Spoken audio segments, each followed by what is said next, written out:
जय माता दी मित्रों। आज हम फिर आए हैं अपना एक नया वीडियो लेकर के। अभी गुरु पूर्णिमा जो निकली है उससे संबंधित मैं कुछ बातें करना चाहता हूँ। कई लोगों ने गुरु पूर्णिमा पे नए लोग हैं जो आध्यात्मिक क्षेत्र में आए हैं, गुरु दीक्षा अवश्य ली होगी और वे गुरु के प्रति उनके मन में एक संशय रहा होगा कि हमने जो गुरु धारण की क्या सही किए हैं, या हो सकता है उन्हें कोई गुरु ना मिल रहे हो और उनको लगा हो चलो इनको गुरु धारण कर लेते हैं, बाद में किसी और को कर लेंगे। तो इस प्रकार की दुविधा युक्त जो बातें होती हैं, या गुरु के प्रति शिष्य को कैसे व्यवहार करना चाहिए, क्या समर्पण होना चाहिए, आदि विषयों पर मुझसे जानकारी मांगी गई थी और मैं इसके बारे में आज बताना चाहता हूँ। तो कर लेते हैं पहले मातंगी महाकाली की आराधना और उसके बाद करते हैं प्रारंभ अपना वीडियो। जो भी लोग नए हैं लाइक कमेंट शेयर जरूर कीजिएगा और चैनल को सब्सक्राइब कीजिएगा। जय मोडेश्वरी, बोल बम। नमोस्तुते महामाये मातंगी मोडेश्वरी सर्व कष्ट हरे देवी भक्ति मुक्ति प्रदायिनी धर्मारण्ये स्थिता देवी हृदयारण्ये संस्थिता रक्ष रक्ष महादेवी मोर कुलोद्धारिणी धर्मारण्ये तीर्थस्थाने संस्थिता भवतारिणी दुष्ट कर्णाटकी धाता श्यामला रूप धारिणी मूलजनहा वंदिता मातंगी मोड़ कुदे कृपा करो सिद्धि बुद्धि प्रदे देवी अष्टादश भुज धारिणी। जय माता दी मित्रों। गुरु पूर्णिमा का पर्व अभी गया है और गुरु पूर्णिमा पर गुरु शिष्य का जो एक संबंध होता है, जो एक नाता होता है, वो एक बहुत ही मधुर नाता होता है। गुरु और शिष्य एक दूसरे के संतान और पिता के समान होते हैं, माता और पुत्र के समान होते हैं अगर कहा जाए। और अगर कहा जाए, देखा जाए तो हमारे जीवन में बचपन से ही हमारे को गुरुओं का महत्व पता होना चाहिए, लेकिन जो आजकल हम आधुनिक शिक्षा पद्धति में भूलते जा रहे हैं। हम उन संबंधों को उस तरीके से नहीं लेते, हम स्कूल की तरह लेते हैं जैसे एक टीचर आए, पढ़ाए और चले गए, हमने उनको फीस दे दी, हम उन्हें कुछ भी बोलते रहें चलेगा। लेकिन ऐसा नहीं होता। देखिए, गुरु शिष्य का जो एक संबंध है बड़ा ही अत्यंत पवित्र और संबंध है जो आधुनिक युग में समझा नहीं जा सकता है। और इसको समझने के लिए विशेष प्रायोजनों की आवश्यकता पड़ती है, विशेष तरीके से हमें ज्ञान की आवश्यकता पड़ती है। आध्यात्मिक क्षेत्र में जुड़े हुए लोग इस चीज़ को बेहतर तरीके से समझ पाते हैं।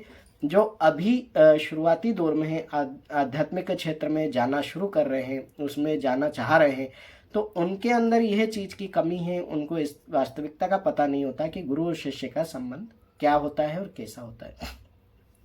जब आप किसी को गुरु बना लेते हैं, किसी को अपना गुरु मान लेते हैं, तो उसके प्रति आपके अंदर समर्पण का भाव होना चाहिए। यदि वह समर्पण का भाव नहीं है तब आप किसी को गुरु बनाएं या ना बनाएं। और जैसे कहा जाता है कि गली गली में गुरु घूमते हैं, उस तरीके की दशा होती है।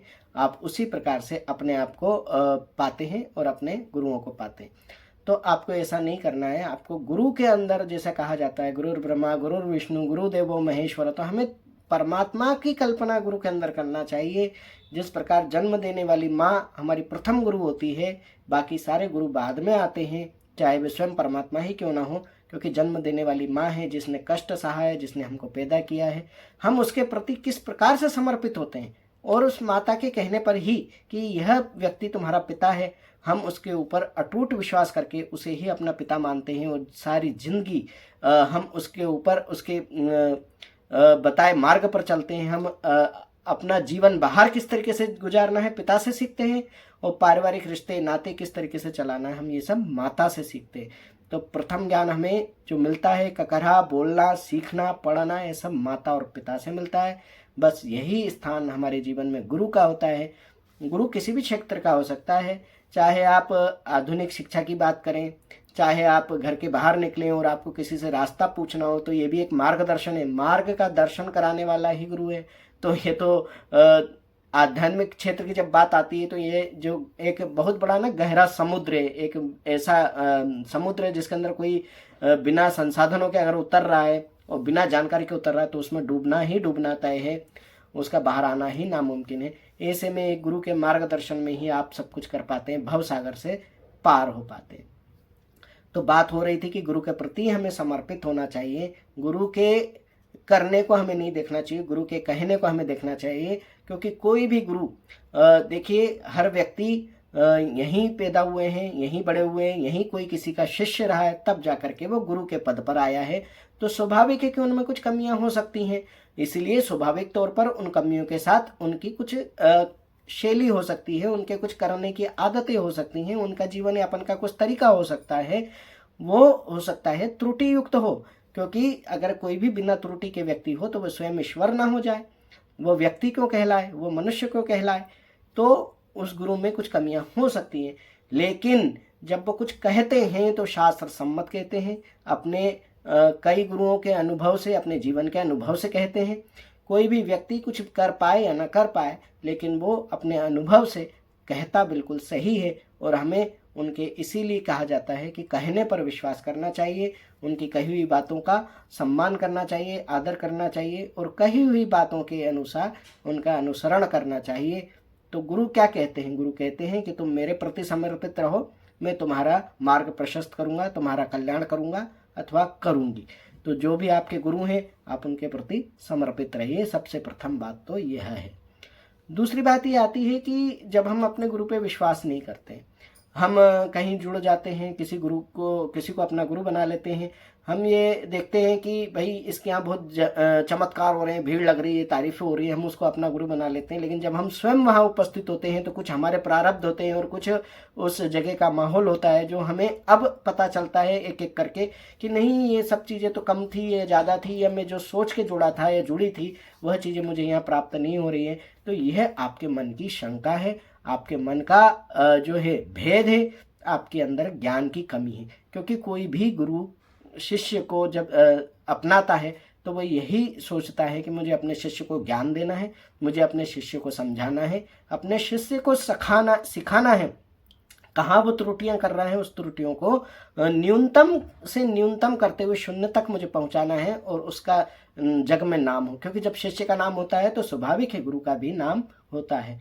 और दूसरी चीज है कि जिस प्रकार हमारे हाथ की 5 उंगलियां होती हैं, हम इन 5 उंगलियों को अपना ही मानते हैं। क्या हम ऐसा करते हैं कि अंगूठे को ज़्यादा प्रायोरिटी दें और चीटी उंगली को कम प्रायोरिटी दें? हम दोनों 5 उंगलियों को प्रायोरिटी बराबर देते हैं। परंतु जब काम करने की बारी आती है तो हम एक एक उंगली से अलग अलग तरह के काम लेते हैं। इसका अर्थ ये नहीं है कि ये उंगली हमारी इस अंगूठे को कहने लगे कि इसको तुम हर चीज में अपने साथ लेते हो, तुम्हें इससे अधिक प्रेम है, मुझसे कम प्रेम है, तो मुझे छोड़ दो या मैं यहाँ से निकल जाऊं। ऐसा संभव नहीं है और ये नहीं होता है। तो जो गुरु या माता पिता अपनी संतानों में जो भेदभाव नहीं करते हैं, लेकिन उनकी योग्यता के अनुसार उनको मार्गदर्शन देते हैं, उनको सलाह देते हैं। एक बच्चे को वो कह रहे हैं कि जाइए बाहर जाइए, ये सामान लेके आइए, लेकिन दूसरे बच्चे को अगर वो कह रहे हैं कि नहीं तुम मत जाओ, तुम्हारे लिए बाहर खतरा है, तो इसका अर्थ ये नहीं है कि वो एक व्यक्ति को होशियार करना चाहते हैं और दूसरे को नहीं, है ना। यही हमारी गलती होती है और यही हम क्या करते हैं, भटकने लगते हैं। हम अविश्वास करते हैं गुरु पर और अविश्वास करने के बाद क्या करते हैं, अन्य लोगों से पूछने लगते हैं, अन्य लोगों से पूछने लगते हैं, अन्य लोगों से पूछने लगते हैं। और यही सबसे बड़ी हमारी गलती होती है कि हम अपने गुरु के कहने, गुरु के सुनने, गुरु के समझाने पर बात और विश्वास न करके अन्य लोगों से जब बात करने लगते हैं, तब हम जानते हैं कि हम अपना भविष्य को अंधकार में डाल देते हैं। क्योंकि जो अपने शक और संदेह के कारण गुरु जैसे तत्व पर विश्वास नहीं कर सकता, वो फिर किसी पर विश्वास नहीं कर सकता। और ऐसे व्यक्ति का बेड़ा पार लगना मुश्किल है, क्योंकि उसके मन में हर समय यही लगेगा कि कोई हमें गलत सलाह दे रहा है, गलत समझा रहा है, गलत बता रहा है, मेरा उचित मार्गदर्शन नहीं हो रहा है। और ऐसे में उचित बताए हुए रास्ते को छोड़ करके वो अन्यत्र भागने लगता है और उसकी दशा कस्तूरी मृग के समान हो जाती है, जो इधर उधर भागता फिरता है और सारा ज्ञान उसके अंदर ही पड़ा होता है।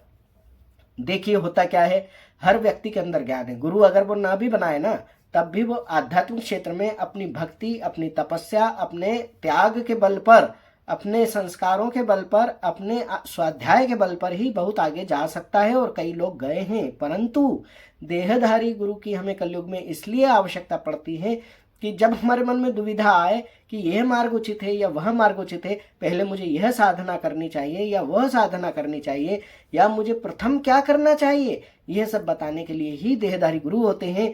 क्योंकि हम स्वयं, चाणक्य ने क्या कहा है कि अगर आप अपनी स्वयं की गलतियों से सीखेंगे तो कभी कुछ सीख ही नहीं पाएंगे। ये सारी जिंदगी आपकी गलतियों को करने में बीत जाएगी और आपका जीवन समाप्त हो जाएगा। परंतु यदि आप दूसरों की गलतियों से सबक लेते हैं तब आप सावधानी पूर्वक सावधान होकर के उन कार्यों में दक्ष हो सकते हैं और अपने आप को आगे बढ़ाकर ले जा सकते हैं और सफलता प्राप्त कर सकते हैं। बस इसीलिए हमें देहधारी गुरु की आवश्यकता होती है, क्योंकि इस समय पर आप चाहे किसी भी उच्च कोटि की शक्ति को अपना गुरु मान लें, वो आपके मार्गदर्शन तो दे रही हैं, वो संकेत दे रही हैं। कई लोग समझ जाते हैं, पूरी तरीके से समझ जाते हैं, ठोकर खा के सभी ठाकुर बन जाते हैं, परंतु कई लोग नहीं समझ पाते हैं। उन्हें उस ज्ञान की आवश्यकता होती है, उन्हें गुरु वह मार्गदर्शन देता है। क्या आप जानते हैं कि मैं भी समय समय पर गुरुओं को धारण करता रहता हूँ, नवीन गुरु बनाता हूँ।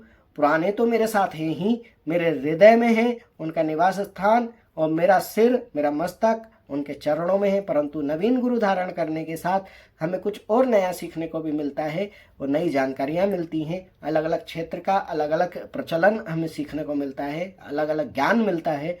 तो हम देहधारी गुरु आज भी बना रहे हैं और उनके नतमस्तक हो रहे हैं, उनके चरणागत शरणागत हो रहे हैं। क्यों हो रहे हैं? क्योंकि सीखने की कोई आयु नहीं होती, आप कभी भी पूर्ण नहीं हो सकते, आपको सदैव सीखते रहना है। तो सीखने के लिए हमें अपने गुरुओं के प्रति आदर सम्मान रखना है, उन पर विश्वास करना है, इधर उधर भागना नहीं है, भटकना नहीं है। अगर हम भटक रहे हैं, भाग रहे हैं, तो हमारे अंदर निवास करने वाली शक्तियों को तो पता है कि यह भटक रहा है, इधर उधर दौड़ रहा है, तो क्या वह हमें बुद्धि को ज्ञान दे पाएंगी कि भाई हम तुम्हारे ही अंदर हैं? क्योंकि हमारा मन चंचल होकर के इधर उधर भाग रहा है, जैसा कि मैंने कहा मृग तृष्णा की तरह इधर उधर डोल रहा है। तो हमें ये सब नहीं करना है। हमें गुरुओं के प्रति अपना पूर्ण संपूर्ण कहें कि अपने आप को समर्पित कर देना है। गुरुओं को आप कुछ सोना दें, चांदी दें, रकम दें, जेवर दें, थोड़ी देर के लिए देहिक गुरु हैं, वो भी सांसारिक हैं, खुश हो सकते हैं। आप अपने मन में तसल्ली कर सकते हैं कि हमने गुरु के प्रति ये समर्पण कर दिया, ये दे दिया, लेकिन जब तक आप उनके आदेशों का पालन नहीं करते हो, अपने मन को गुरुओं के अनुसार संयमित नहीं कर पाते हो, तो गुरु को आंतरिक प्रसन्नता कभी नहीं मिल पाती। वे आंतरिक रूप से प्रसन्न नहीं हो सकते और यहीं आपकी सफलताओं के समस्त द्वार अवरुद्ध से हो जाते हैं।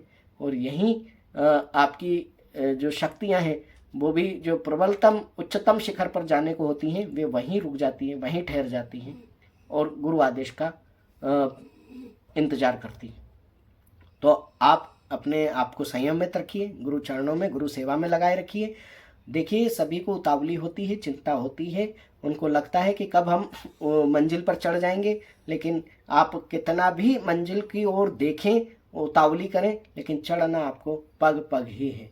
और उसी प्रकार आपको उनके चरणों में जाना है, उनकी सेवा करना है, उनके प्रति समर्पित रखना है। और यही प्रथम सीढ़ी है और यही अंतिम सीढ़ी है। यही हमारा लक्ष्य होना चाहिए, गुरु के वचनों में आस्था। जय मोड़ेश्वरी, बोल बम। ओम मणिक्यमणावप्लाल्यन्तीं मदालशां मंजुलभागविलासां महेन्द्रनीलं द्युतिकोमलांगी मतं कन्या मनसा स्मरामि।